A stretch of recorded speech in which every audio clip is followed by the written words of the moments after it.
മനുഷ്യർക്ക് അസുഖം ബാധിച്ചാൽ എന്താണ് ചെയ്യുക? ഡോക്ടറെ കാണും, ചികിത്സ തേടും. പക്ഷേ വൃക്ഷങ്ങൾക്ക് ചികിത്സ ആവശ്യമെങ്കിൽ എന്ത് ചെയ്യും? കോട്ടയത്ത് ഒരു ട്രീ ഡോക്ടറുണ്ട്. വാഴൂർ സ്വദേശി ബിനു മാഷ്. ഒരു വർഷം മുൻപ് മാഷ് ചികിത്സിച്ച ആൽമരം ഇന്ന് നാമ്പിട്ട് തുടങ്ങി.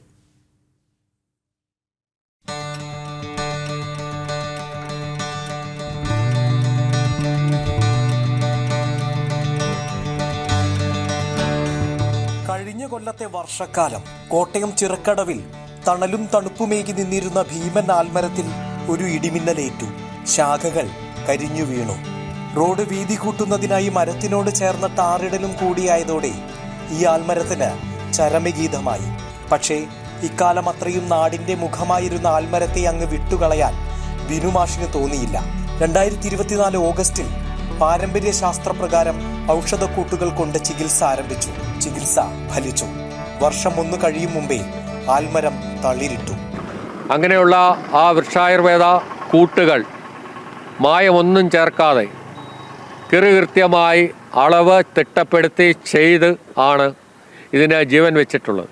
ചിലവ് കൂടിയെങ്കിൽ കൂടിയും ഇത്തരത്തിൽ മരങ്ങളെ സംരക്ഷിക്കുമ്പോൾ ഞങ്ങൾക്കേറെ സന്തോഷമുണ്ട്.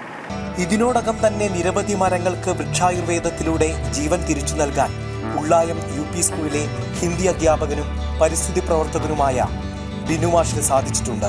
കേരളത്തിനകത്തും പുറത്തും അകാല മരണത്തിനു മുൻപേ മരങ്ങളെ അദ്ദേഹം വീണ്ടെടുത്തു. അതുകൊണ്ട് 226 മരങ്ങളെ ഞങ്ങൾക്ക് പരിചരിക്കാനുള്ള അവസരം ലഭിച്ചു. കേരളത്തിനകത്തും അന്യ സംസ്ഥാനങ്ങളിലുമായി.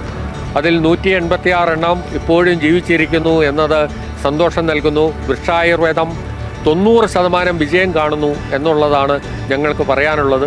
പരിസ്ഥിതി ദിനങ്ങൾ മരം നടുന്നതിന് വേണ്ടി മാത്രമാകരുതെന്നാണ് ബിനുമാഷിന്റെ ഉപദേശം. നട്ട മരങ്ങൾ സംരക്ഷിക്കുന്നതിന് വേണ്ടി കൂടിയാകണം. മരം ആദ്യം വളർന്നു പന്തലിക്കേണ്ടത് മനസ്സിലാണ്, പിന്നെ മണ്ണിലും. മിഥുൻ അയ്യപ്പൻ, ജനം, കോട്ടയം.